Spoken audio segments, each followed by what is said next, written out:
রাজা যদি ভিখিরি হতে পারে তাহলে ভিখিরি কেন রাজা হতে পারবে না? বলুন দেবরাজ, উত্তর দিন। আজকের এই ঘটনা মোটেই আমার কাছে অভিপ্রেত ছিল না। দেবরাজ, আপনাকে শ্রীলক্ষ্মী অপমান করেছে। শ্রীলক্ষ্মী! জানি না অতীতের কোনো ঘটনার প্রতিশোধ নিচ্ছে কিনা,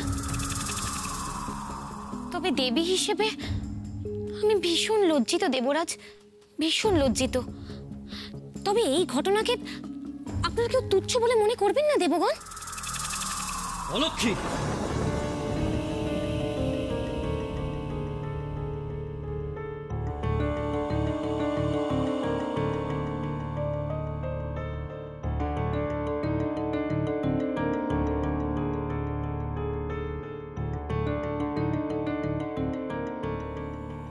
কেন অযথা দেবগণকে বিভ্রান্ত করছো?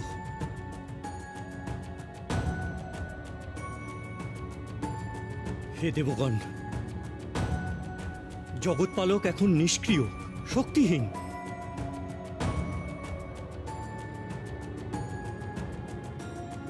এই সময় দেবী শ্রীলক্ষ্মী আমাদের একমাত্র ভরসা। তাকে অপমান করে অহেতুক নিজেদের অমঙ্গল ডেকে আনবেন না।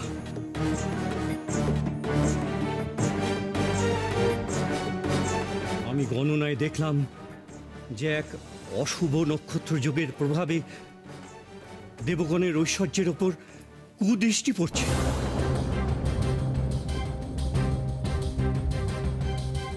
জগতের সকল ঐশ্বর্য এক জায়গায় কেন্দ্রীভূত হতে চলেছে।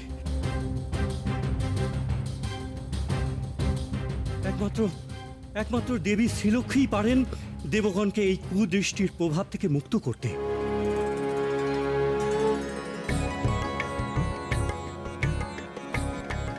তাই সাবধান দেবগণ, সাবধান দেবগণ। এই সময়ে কারো প্ররোচনার ফাঁদে আপনারা পা দেবেন না।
দেবী, দেবী, দেবগুরুর অনুমান সঠিক। জগতের সকল ঐশ্বর্যের ওপর নক্ষত্রের কালো ছায়া পড়েছে দেবী।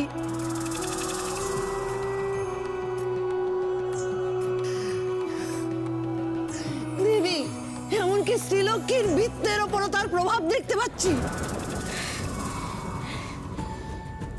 নক্ষত্রের ওপর কালো ছায়ার অর্থ হলো দুর্ভাগ্যের সূচনা।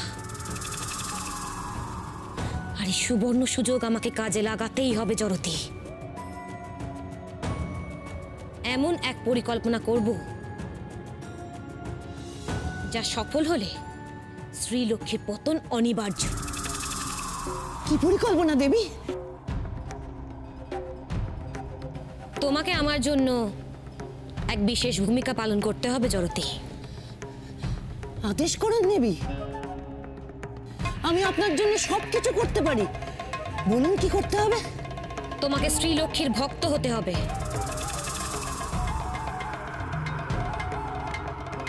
দেবী শ্রীলক্ষ্মীর ভক্ত? এ কেমন আদেশ দেবী? ত্রিজগৎ জানে আমি আপনারই কনিষ্ঠ ভক্ত, একমাত্র অনুচর। আমি দেবী শ্রীলক্ষ্মীর ভক্ত হবো কেমন করে দেবী? তোমাকে আমার জন্য এটা করতেই হবে জরতি। দেবী অলক্ষ্মীর জন্য দেবী শ্রীলক্ষ্মীর ভক্ত হতেই হবে। কিন্তু দেবী, লক্ষ্মী যদি আমার ছদ্মবেশ ধরে ফেলেন তাহলে তো আপনার সকল পরিকল্পনা ব্যর্থ হয়ে যাবে। দেবী, এ কি করে সম্ভব দেবী?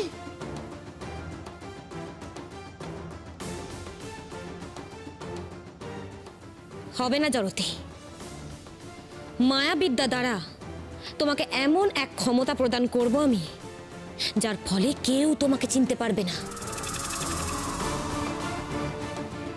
এমনকি শ্রীলক্ষ্মীও না। যক্ষলোকে যাওয়ার জন্য প্রস্তুত হও জরতি।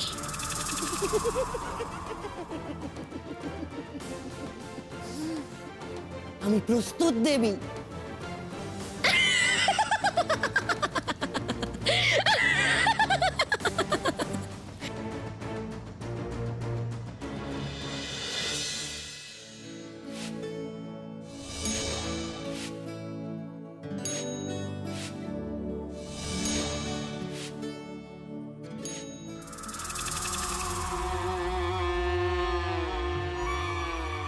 মা, মা গো, দেখা দাও মা।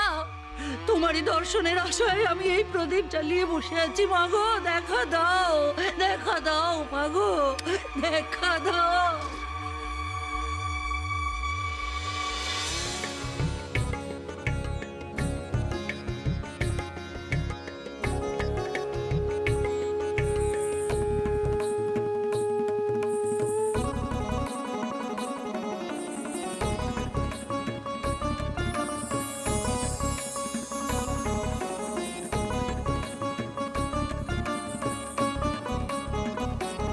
মা, তুমি যক্ষলোকে চলেছো তাই না? হ্যাঁ বেটা, রাত্রিকালে আমি আমার ভক্তদের দেখতে বেরোই, তাদের দুঃখ কষ্ট সব দূর করি। তাই তো যক্ষিণীরা সারা রাত দীপ জেলে রাখে আমার জন্য। চলো মা, আমিও তোমার সঙ্গে যাব। চলো। মা, মা গো, তুমি তো ভক্তি রূপা মুক্তি দাইনি মা গো। তুমি ছাড়া আমার কষ্ট কে বুঝবে, কে দেখবে আমায়? মা গো, দেখা দাও, দয়া করো আমায়।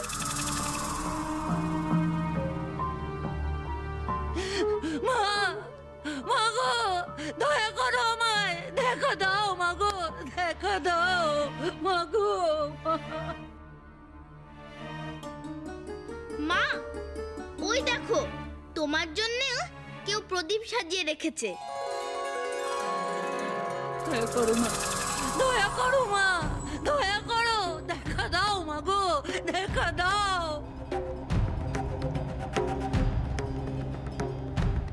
আমার কোনো ভক্ত আমাকে ডাকছে পেচক, চলো। মা গো, মা গো, তুমি ছাড়া আমার যে আর কেউ নেই মা। কে দেখবে আমাকে, কে আমার দুঃখ ঘোচাবে? দেখা দাও, কৃপা করো মা, দেখা দাও।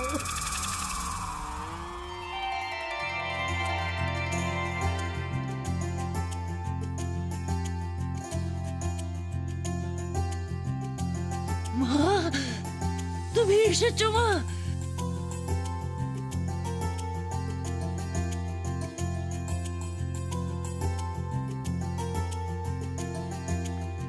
কে তুমি? এমন করে প্রদীপ সাজিয়ে আমাকে ডাকছো কেন? মাগো, মাগো, আমি জানতাম তুমি আমায় দেখা দেবে মাগো। আমি বড় দুঃখিনী মা, বহুকাল পেটে কিছু পড়েনি মাগো, পেটে বড় জ্বালা। আমায় কৃপা করো মা, দয়া করো মাগো। কেঁদো না যক্ষিণী, আমি তোমার অভাব দূর করব। আমার দেওয়া ধান তুমি কুটিরে কলসে রেখো, তোমার সব দুঃখ দূর হবে। দেবে মা, দেবে মা, তুমি দাও মা, দাও মা, কৃপা করো মা।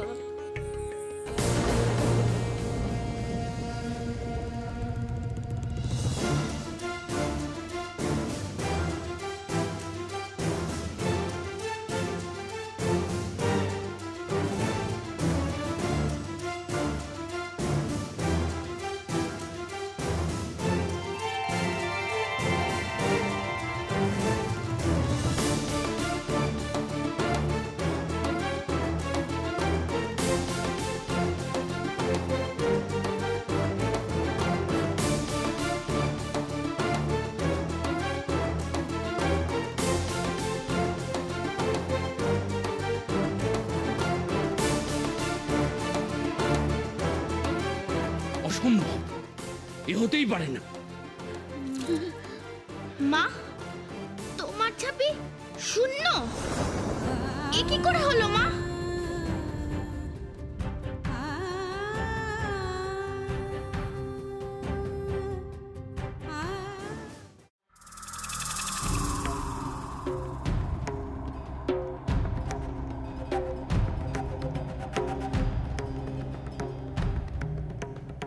বিত্তের দেবী শ্রীলক্ষ্মীর ছাপে শূন্য?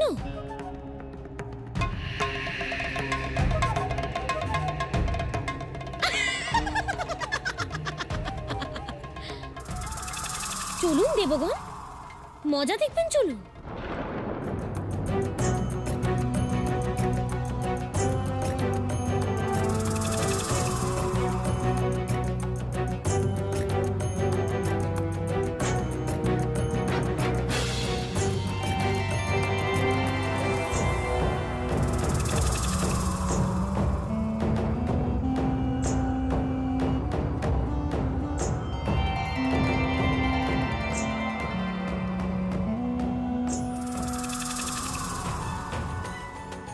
দেবী,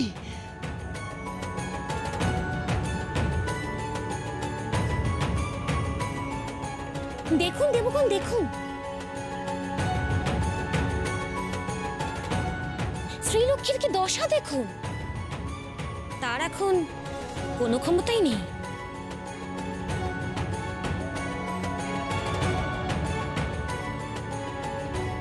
বিত্তের দেবী যদি বিত্ত সৃষ্টি করতে নাই পারে, তাহলে সে কিসের দেবী?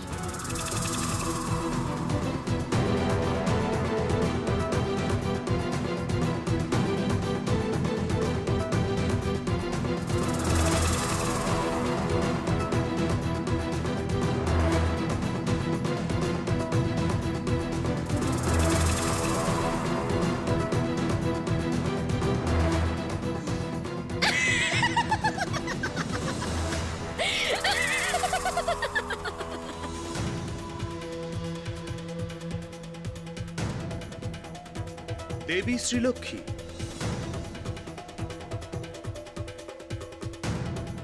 আপনার ভান্ডার শূন্য হওয়ার অর্থ তো দেবগণের ভান্ডার শূন্য হওয়া।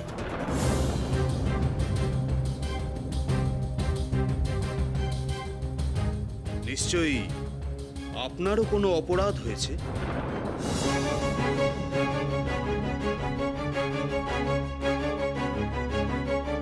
যার কারণে লক্ষ্মীর ভান্ডার আজ নিঃশেষিত।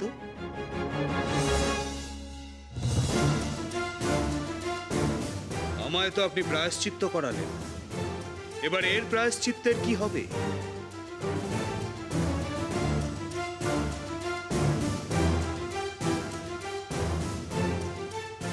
জগতে ঐশ্বর্য সৃষ্টির জন্য আমি সব রকম প্রায়শ্চিত্ত করতে প্রস্তুত দেবরাজ। বলুন, কি করতে হবে আমাকে?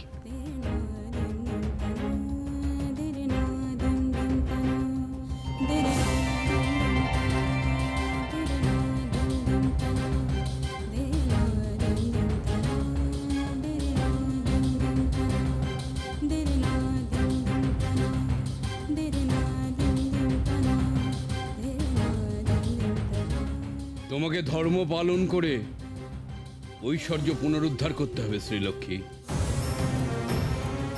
ধর্ম? হ্যাঁ,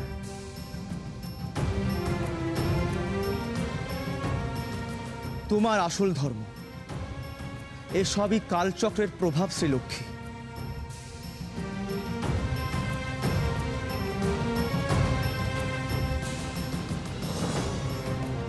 সখা নারায়ণের শক্তি এখন নিষ্ক্রিয়।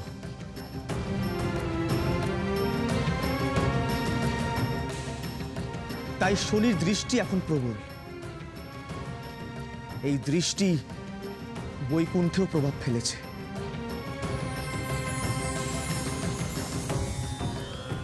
তোমার আসল ধর্ম পালন করে বৈকুণ্ঠকে সেই দৃষ্টি থেকে মুক্ত করতে হবে তোমাকে।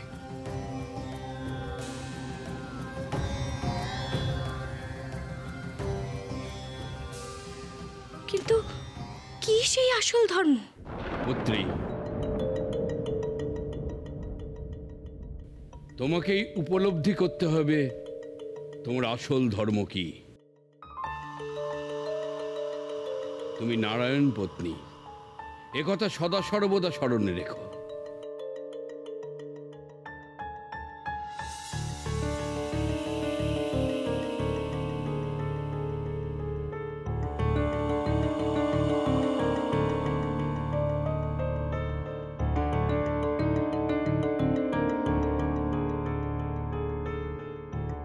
পিতা,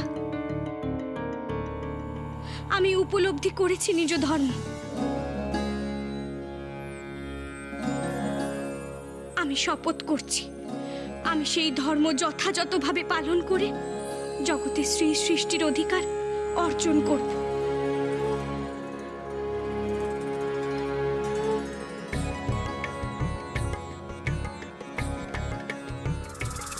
সে অধিকার তুমি আর ফিরে পাবে না শ্রীলক্ষ্মী, এ আমারও শপথ। বিত্তের দেবতা এবার অন্য কেউ হবে।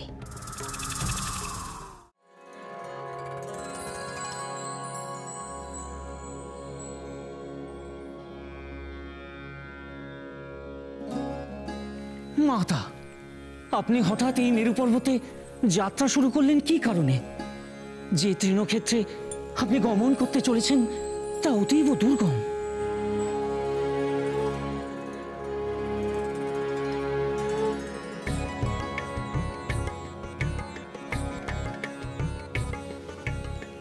দেবর্ষি, যত দুর্গমই হোক আমাকে সেখানে পৌঁছতেই হবে, কারণ জগতের শুভাশুভের দায়িত্ব আমার উপর। কিন্তু স্বর্গলোকের বৃত্তের ওপর যে কুদৃষ্টি পড়েছে তাতে আমার ভাণ্ডার শূন্য হয়েছে। তাই আমি সতী ধর্ম পালন করার সংকল্প নিয়েছি। জগতে সতীত্বের জোর সব চাইতে বেশি। প্রভু নারায়ণের সহধর্মিনী রূপে আজ আমি ওই তৃণক্ষেত্রে দুর্বাষ্টমী পালন করব। মাতা, যে তৃণক্ষেত্রে আপনি যাত্রা করছেন তা অতি পবিত্র। সেই স্থানে এই ব্রত পালন করলে আপনার সিদ্ধিলাভ অনিবার্য। আমাকে ওই তৃণক্ষেত্রের মাহাত্ম্য বর্ণনা করুন দেবর্ষি। মাতা, যে গুণে স্বয়ং শ্রীহরি আপনার উত্থানের জন্য সহস্র বাহু হয়ে অমৃত মন্থন করছিলেন, সেই ক্ষণে অদ্ভুত উপায়ে এই ক্ষেত্র সৃষ্টি হয়।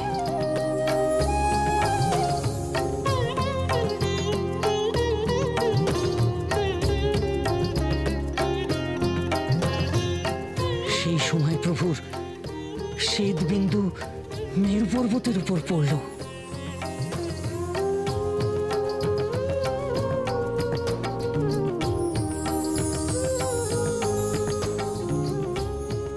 সঙ্গে সঙ্গে সেই পর্বতের সেই স্থানে এক তৃণক্ষেত্র সৃষ্টি হলো।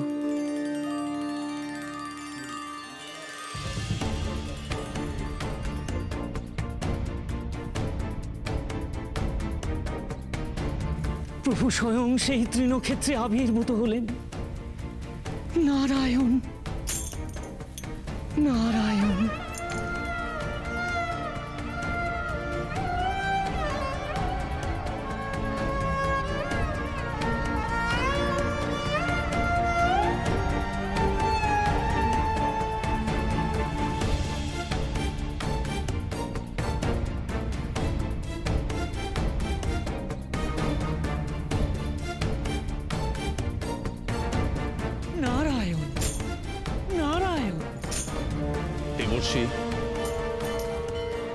এই ক্ষেত্রে যে তৃণ জন্ম নিল তা দুর্বা নামে খ্যাত হবে।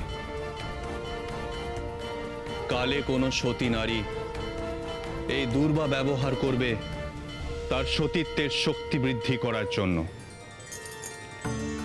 সেই সময় থেকে জগতের সকল শুভ কার্যে দুর্বা ব্যবহার করা হবে।